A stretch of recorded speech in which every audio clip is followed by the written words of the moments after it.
Bien-aimés, je vous salue dans le nom de Christ Jésus, notre Sauveur et Seigneur personnel. Bienvenue encore à ce programme de Paraclet des ministères Flot d'eau vive.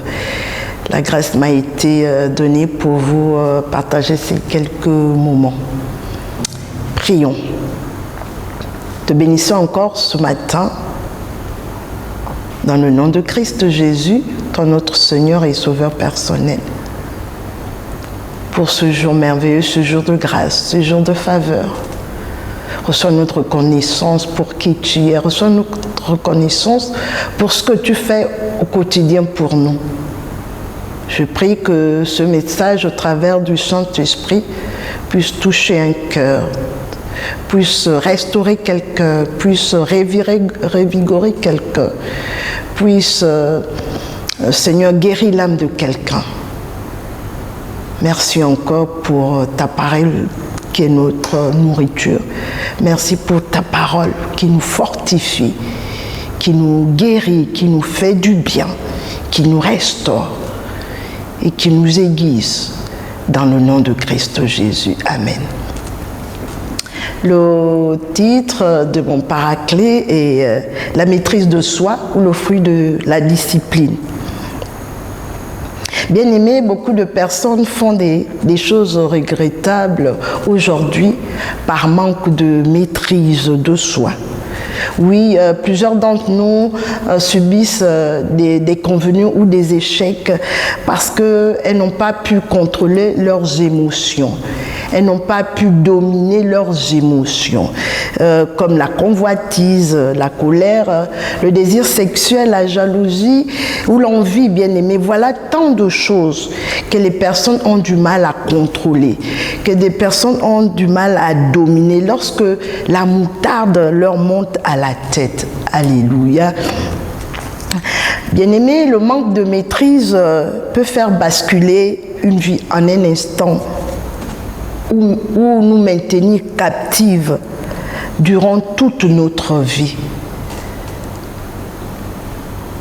Vraiment, bien aimé, il est important d'avoir la maîtrise de soi. Mais le manque de maîtrise peut nous coûter très cher. Combien, bien aimé, combien de fois un manque de maîtrise est à l'origine de plusieurs maux. Un manque de maîtrise, bien aimé, est source d'accidents de voiture, est source de divorce, source de séparation, source de bagarre. Vraiment, aujourd'hui, plusieurs personnes se retrouvent quelquefois en prison parce qu'ils ont manqué de maîtrise. Aujourd'hui, des couples ont divorcé parce qu'il y a eu le manque de maîtrise.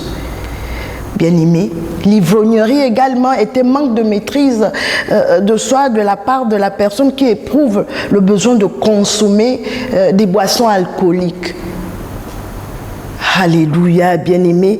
Et je voudrais renforcer mes dires en disant que dans la Bible, nous avons des exemples nombreux.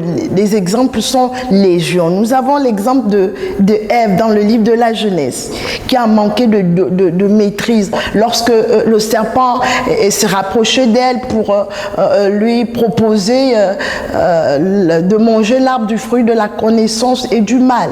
Alléluia. Elle n'a pas eu la capacité de dire non à la tentation. Elle a cédé. Nous avons également l'exemple de Moïse, lorsque le Seigneur lui a demandé de parler au rocher afin que l'eau puisse surgir. Mais dans son manque de maîtrise, dans sa colère, Moïse a frappé le rocher. Et à cause de ça, il n'a pas pu entrer dans la terre promise. Alléluia. Nous avons également l'exemple du roi Saül qui a perdu le royaume d'Israël. Il a manqué également de patience, de tempérance. Alléluia. Lorsque Saül lui a demandé d'attendre avant de faire le sacrifice, mais parce qu'il avait la pression du peuple, Saül n'a pas attendu. Allez, et il a perdu son royaume. Alléluia. Il est donc important, bien-aimés, de prendre conscience que nous devons avoir de la maîtrise dans chacun des domaines de nos vies. Quel que soit le domaine de ta vie, bien-aimé, tu dois avoir la maîtrise, la tempérance, pour ne pas avoir à regretter certains faits. Et comme définition, je peux dire que la maîtrise de soi est la capacité de résister à la tentation dans le feu de l'action. Alléluia. Comme autre définition, je peux dire que c'est la capacité de contrôler ses passions, ses désirs, ses actes et ses impulsions. Autre définition encore, c'est la qualité d'une personne qui sait se dominer, qui sait se contrôler devant une situation. Alléluia. Dans le Proverbe 25, 28, j'ai aimé la version Parole de vie. C'est pourquoi je veux lire cette version qui dit ceci. Une personne qui ne domine pas sa colère est comme une ville ouverte, sans mur de défense. Alléluia. Voyez-vous, sans colère, sans maîtrise. Quelqu'un qui ne domine pas, quelqu'un qui ne dompte pas sa colère est comme une ville ouverte, sans mur de défense. Vraiment, elle est, comme le dit le verset, ouverte à toute domination. Alléluia.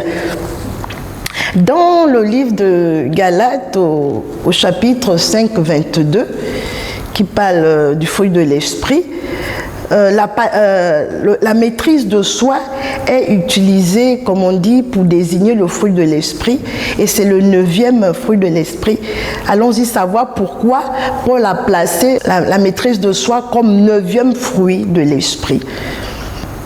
Bien-aimé, le fruit de l'esprit est l'œuvre du Saint-Esprit en nous. Il reproduit les caractères de Christ dans nos vies.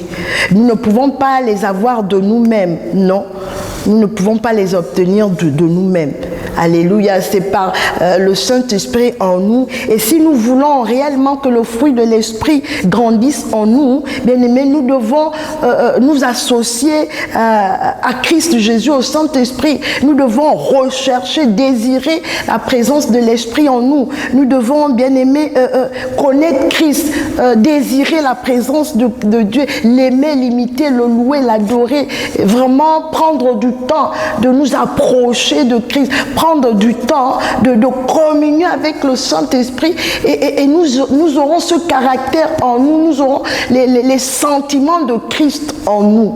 Alléluia. Et dans Actes, au chapitre 24, verset 25, Paul emploie ce terme alors qu'il parle à Félix sur la justice, la maîtrise de soi et le jugement à venir. Alléluia. Ouvrons nos Bibles dans le livre de 2 Pierre. 2 Pierre au chapitre 1, au verset 5 à 6. Je lirai dans la version Louis II.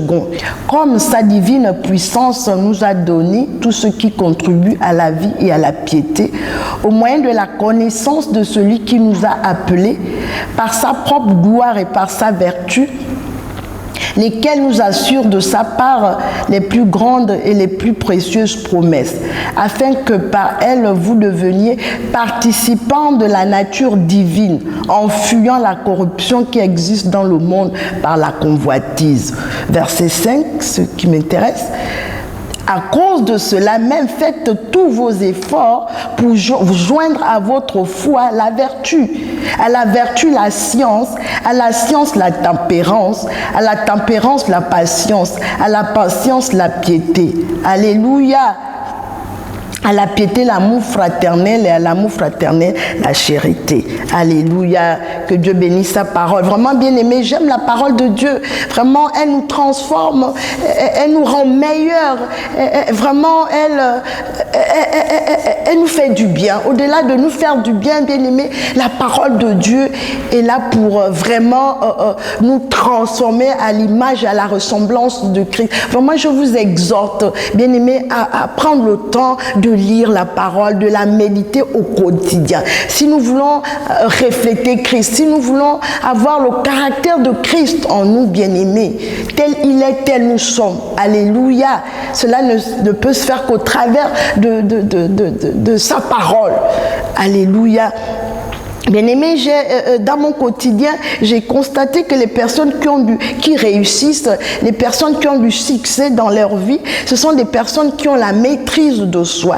Et j'ai relevé quelques conseils qui peuvent nous aider. Le premier conseil, c'est j'ai relevé que les personnes qui ont du succès contrôlent leurs humeurs, contrôlent leurs émotions. C'est leur engagement et non leurs émotions qui les dirigent. Alléluia. Ils ne sont pas dirigés, orientés par les humeurs, par les émotions, mais par leur engagement. Amen.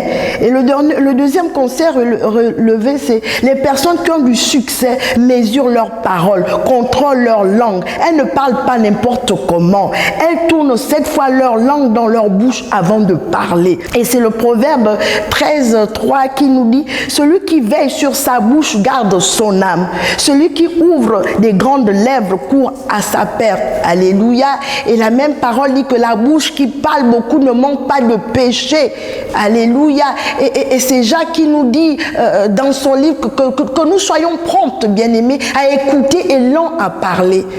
Alléluia. Vraiment que l'Éternel nous aide à tenir nos langues en bride.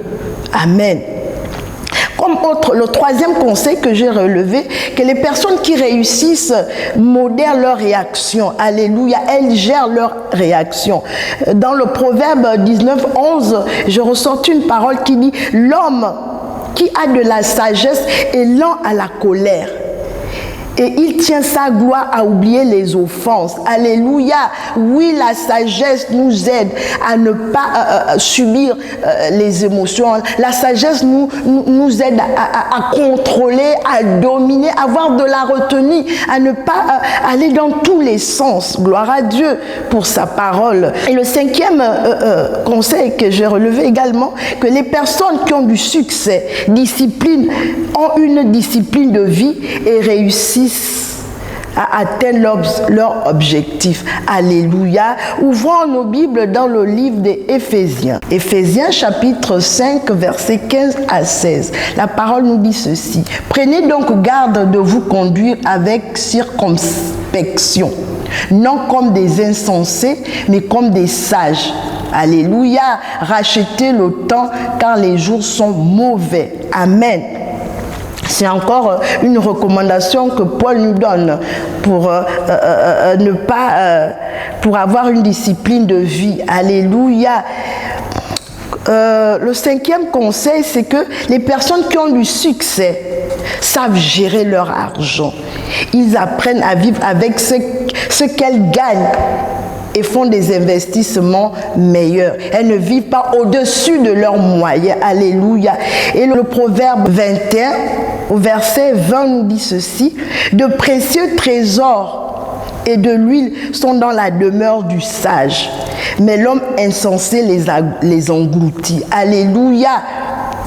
Oui, de précieux trésors et de l'huile sont dans la demeure du sage, mais l'homme insensé les engloutit. Que Dieu nous aide à ne pas être des personnes insensées. Et comme dernier conseil, les personnes qui réussissent prennent soin de leur santé. Alléluia. Je voudrais lire cette parole avec vous qui se trouve dans 1 Thessaloniciens 4, verset 4, qui dit « C'est que chacun de vous sache posséder son corps dans la sainteté et l'honnêteté. » Amen. C'est que chacun de nous sache posséder son corps dans la sainteté et l'honnêteté. Et le proverbe 23, 20-21 dit « Ne sois pas parmi les buveurs de vin, parmi ceux qui font des excès de viande. » Alléluia. Et la même Bible nous dit de ne pas nous enivrer de vin, mais que nous soyons ivres du Saint-Esprit. Alléluia. L'Éternel est un bon Dieu. Oui, bien-aimé, la maîtrise de soi est un caractère ou une qualité qui t'amène au sommet. Il faut plus que de la bonne volonté pour que notre maîtrise de soi soit durable. Bien-aimé, Dieu nous a donné sa parole comme un bouclier face au manque de maîtrise. Bien-aimé, lisons la parole, plongeons nos regards dans la parole de Dieu, proclamons-la, méditons-la jour et nuit, chaque jour. Alléluia. Oui, bien-aimé, comme je l'ai dit tantôt, la parole de Dieu, elle est puissante, elle est efficace, elle est vivante, elle nous transforme. Alléluia. La parole de Dieu est la vérité. Oh Dieu, vraiment. Oui, la parole de Dieu est esprit et vie. C'est notre nourriture, bien-aimée. Demeurons dans la parole si nous ne voulons pas tomber dans le manque de maîtrise. Alléluia. Le manque de maîtrise de soi conduit aux excès, à vouloir à tout prix satisfaire les désirs de la chair qui sont contraires à ceux de l'esprit. Oui, bien-aimé, le meilleur antidote est d'être rempli de l'Esprit de Dieu. Alléluia. D'être rempli de l'Esprit de Dieu. L'Esprit de Dieu. Amen. En effet, la personne qui est remplie de l'Esprit vit sous son contrôle et reçoit de lui l'aide nécessaire pour dominer ses faiblesses et donc de se maîtriser. Alléluia. Amen. Amen. Oui, bien-aimé, le Saint-Esprit nous donne la capacité de maîtriser les désirs de la chair. Alléluia. Et de marcher selon le Saint-Esprit. Alléluia. Que Dieu nous bénisse, que Dieu nous fasse du bien. Pour atterrir, bien-aimés, je dirais que au travers de ces quelques lignes, bien-aimés, nous avons tous compris que la maîtrise de soi est une vertu qui nous permet d'accéder au sommet, d'une part, et d'autre de nous sécuriser. Pour notre propre bien et pour celui des autres, bien-aimés, nous devons cultiver cette qualité pour un épanouissement total. C'est le thème de l'année des ministères Flot d'eau vive. Alléluia. Que Dieu nous bénisse, que Dieu vraiment, je prie que cette parole trouve un cœur disposé, un cœur disponible, vraiment que cette parole nous transforme afin d'être meilleurs, afin de dominer, de ne pas subir nos émotions, mais de les contrôler par l'Esprit de Dieu. Amen. Prions. Père, je te bénis et te rends grâce pour ta parole, qui est la vérité. Saint-Esprit, sans toi, nous ne sommes rien. Saint-Esprit, sans toi, nous ne pouvons rien. Viens au secours de nos faiblesses, viens au secours de nos limites et de nos manquements. Donne-nous de marcher selon le Saint-Esprit, afin de ne pas subir nos émotions, afin de ne pas subir, Saint-Esprit, nos humeurs. Vraiment, viens aide-nous, Saint-Esprit de Dieu, à regarder à toi, à compter sur toi, à espérer en toi, afin d'aller de gloire en gloire et de victoire en victoire. Dans le nom de Christ Jésus. Amen. Que le Seigneur bénisse ta parole. Amen.